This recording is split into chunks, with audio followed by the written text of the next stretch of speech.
আসসালামু আলাইকুম। বর্তমানে বিএসটিআই বাধ্যতামূলক পণ্য 299টি। তার মধ্যে ইঞ্জিনিয়ারিং ডিভিশনের একটি গুরুত্বপূর্ণ পণ্য হচ্ছে ক্লেব্রিক্স। ক্লেব্রিক্সের স্ট্যান্ডার্ড নাম্বার বিডিএস 208 2020। এর পণ্যের নাম স্পেসিফিকেশন ফর কমন বিল্ডিং ক্লেব্রিক্স। বর্তমানে স্ট্যান্ডার্ডটার 4th রিভিশন ব্যবহার করা হচ্ছে। ইটের স্ট্যান্ডার্ড অনুযায়ী আদর্শ ইটের লেন্থ হবে হচ্ছে 24 সেন্টিমিটার, উইডথ হবে 11.5 সেন্টিমিটার, হাইট বা ডেপথ হবে হচ্ছে 7 সেন্টিমিটার। এর সঙ্গে 7 সেন্টিমিটার পর্যন্ত প্লাস মাইনাস 2 মিলিমিটার ভেরিয়েশন হতে পারে। 7.5 থেকে 10 পর্যন্ত প্লাস মাইনাস 3, 10 থেকে 15 পর্যন্ত 5 মিলিমিটার পর্যন্ত এবং 15 সেন্টিমিটার থেকে 25 সেন্টিমিটার পর্যন্ত প্লাস মাইনাস 6 ভেরিয়েশন হবে। ইটের ক্লাসিফিকেশন সাধারণত 3 রকম হয়ে থাকে। একটা হচ্ছে এস গ্রেড, একটা এ গ্রেড আর একটা হচ্ছে বি গ্রেড। সবচেয়ে ভালো ইট হচ্ছে এস গ্রেড, যার কম্প্রেসিভ স্ট্রেংথ পাওয়া যাবে গড়ে 280 কেজি পার সেন্টিমিটার স্কোয়ার এবং মিনিমাম যে কোনো একটার 245 কেজি পার সেন্টিমিটার স্কোয়ার। এ গ্রেডের ইটের অ্যাভারেজ পাওয়া যাবে 175 কেজি পার সেন্টিমিটার স্কোয়ার এবং যে কোনো একটির 154 KG per centimetre square. B গ্রেডের হচ্ছে 140 কেজি পার সেন্টিমিটার স্কোয়ার এবং যে কোনো একটি ইটের ক্ষেত্রে সর্বনিম্ন 105 কেজি পার সেন্টিমিটার স্কোয়ার। যদি এর চাইতে কম্প্রেসিভ স্ট্রেংথ পাওয়া যায় তবে সেটি অকৃতকার্য হিসাবে বিবেচিত হবে। সুতরাং সুপেরিয়র হচ্ছে এস গ্রেডের ইট এবং ভালোর মধ্যে সবচেয়ে খারাপ হচ্ছে বি গ্রেডের ইট। এরপরে আছে ওয়াটার অ্যাবজর্পশন। ওয়াটার অ্যাবজর্পশন যদি বি গ্রেডের ইট হয় সর্বোচ্চ 20% হতে পারবে, এ গ্রেডের ইট হলে সর্বোচ্চ 15% হতে পারবে এবং এস গ্রেডের ক্ষেত্রে সর্বোচ্চ অ্যাবজর্পশন 10% হতে পারবে। গুণগত মানসম্পন্ন ইট হলো যা শক্ত, সমাকৃতি এবং টেকসই। এটা তৈরিতে সাধারণত লাল মাটি বা এঁটেল মাটি ব্যবহার করা হয়। মাটিতে পর্যাপ্ত নমনীয়তা থাকা জরুরি যাতে ইট মোল্ডিং করা সহজ হয়। মাটি থেকে প্রথমে পাথর, গাছের শিকড় বা জৈব পদার্থ পরিষ্কার করা হয়। মাটি কেটে রোদে শুকানো হয় যাতে এর গঠন নরম হয়। মাটির সাথে পানি মিশিয়ে পায়ের সাহায্যে অথবা মেশিনে মোড়ানো হয়। কখনো বালি বা ছাই মিশিয়ে এর সংকোচন কমানো হয়।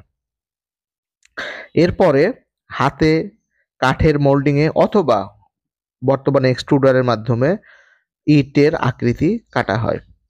মেশিনে তৈরি ইট বেশি সমান এবং ঘন হয়। এরপরে ইট কাটার সম্পন্ন হয়ে গেলে ফ্লোরে অথবা ছাউনির মধ্যে 7 থেকে 14 দিন বাতাসে এবং রোদে শুকানো হয়। আর্দ্রতা ইটের অবশ্যই 10 থেকে 15% মধ্যে নামিয়ে আনা হয়। তারপরে এটাকে ইট পোড়ানো হয়। সাধারণত বাংলাদেশে বেশিরভাগই এখন জিগজ্যাগ কিলিন ব্যবহার করা হয়। জিগজ্যাগ কিলিনই পরিবেশ বান্ধব ইট পোড়ানোর জন্য। সাধারণত ইট 900 থেকে 1100 ডিগ্রি সেলসিয়াস তাপমাত্রায় 12 থেকে 48 ঘন্টা পোড়ানো হয়। ভালো মানের ইটের জন্য উচ্চ তাপে পোড়ানো হয় যাতে ইট ইটের মাটি কাচের মতো শক্ত হয়ে যায়। জ্বালানি হিসাবে সাধারণত কয়লা এবং কাঠ ব্যবহার করা হয়, তবে কয়লাই জ্বালানি হিসাবে সবচেয়ে সাশ্রয়ী এবং ইফেক্টিভ গুণগত মানসম্পন্ন ইট উৎপাদন করার জন্য। ইট পোড়ানোর পরে 2 থেকে 3 দিন কিলিন বন্ধ করে ঠান্ডা করা হয়। তাড়াতাড়ি ঠান্ডা করলে ইট ফেটে যেতে পারে, এই জন্য সময় নিয়ে ঠান্ডা করা হয়। এরপরে যখন এর রং লাল বা গাঢ় কমলা, কোনো ফাটল নেই, আকার সঠিক, তখন এটাকে কিলিন থেকে বের করা হয়। কাঠের ব্যবহারটা পরিবেশ বান্ধব না এবং এটা নিষিদ্ধ। তারপরেও অনেক জায়গাতে কাঠ ব্যবহার করা হচ্ছে। কাঠ দিয়ে পোড়ালে যেটা হবে সেটা হচ্ছে সুষমভাবে তাপমাত্রা নিয়ন্ত্রণ করা সম্ভব হয় না, যার ফলে ইটের গুণগত মান ঠিক থাকে না। দেখা যায় কোথাও প্রিকেট, কোথাও 1 নাম্বার, কোথাও 2 নাম্বার, 3 নাম্বার, 4 নাম্বার পর্যন্ত হয়ে যেতে পারে আর কি।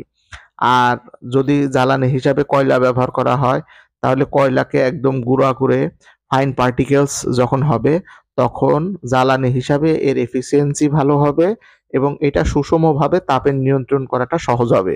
সেই ক্ষেত্রে দেখা যাবে বেশিরভাগই 1 নাম্বার ইট উৎপাদিত হবে। 2 নাম্বার 3 নাম্বার বা লো গ্রেডের যেগুলা ইট সেগুলোর পরিমাণ অনেক অংশেই কমে যাবে। ইটের সিএম লাইসেন্স প্রদানের ক্ষেত্রে ভাটা থেকে 10টি ইট সংগ্রহ করা হয়। এই 10টি ইটের পরীক্ষণে উত্তীর্ণ হলে তারপরে বিল আদায় সাপেক্ষে প্রতিষ্ঠানকে সিএম লাইসেন্স প্রদান করা হয়। যে 5টি পরীক্ষা করা হয়ে থাকে তার মধ্যে 1 নম্বরে আছে ইটের ডাইমেনশন। ইটের ডাইমেনশন এভারেজ লেন্থ হতে হবে 240 মিলিমিটার প্লাস মাইনাস হচ্ছে 7 মিলিমিটার।